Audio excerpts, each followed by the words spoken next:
আসসালামু আলাইকুম এভরিওয়ান। আমি সাজ্জাদ সৌদি আরব রিয়াদ থেকে বলছি। আমি একটা কফি শপে জব করি, আপনারা জানেন। এটা হচ্ছে সেই কফি শপ। দেখতে পাচ্ছেন আমাদের কফি শপটা মোটামুটি বড় সড়ো আছে।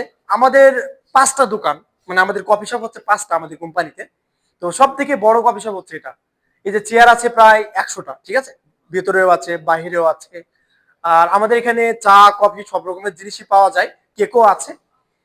আর কি বলবো, অনেক রাত, এখন রাত 3টা বাজে, যে কারণে কাস্টমার একদমই নাই।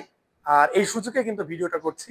আসলে কি, সৌদিরা যদি থাকে না, সৌদিরা থাকা অবস্থায় চাইলে ভিডিও করতে পারে না।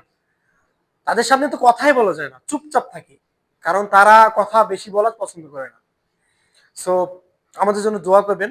আমরা এখানে কাজ করি 2-3 জনা। সো এটা হচ্ছে বাহিরের দৃশ্য। বাহিরের দৃশ্য যদি দেখাই আপনাদের, বাহিরের এরিয়াটা ঠিক এরকম। উপরে পানি আছে, কারণ গরমের সময় তো উপরে পানির ব্যবস্থা আছে যাতে করে ঠান্ডা হয়। আর বাইরে টিভি আছে, বাইরে এই যে চেয়ার আছে। তো মানুষ কিন্তু একবারে কম আসে না, অনেক মানুষ আসে। বাট এখন রাত 3টা বাজে তো লোকজন খুবই কম। আগামীকাল আবার ডিউটি আছে অনেকের। সো এই কারণে সবাই গেছে, কিছুক্ষণ আগে গেছে আর কি। তো এই জন্য ভাবলাম যে দোকানটা একটু দেখাই আপনাদের, এই আর কি। তো সবাই ভালো থাকবেন, সুস্থ থাকবেন। আমাদের জন্য সবাই দোয়া করবেন, যারা প্রবাসে আছে প্রত্যেকেই অনেক কষ্ট করে, প্রত্যেকের জন্য দোয়া করবেন। আল্লাহ হাফেজ, আসসালামু আলাইকুম।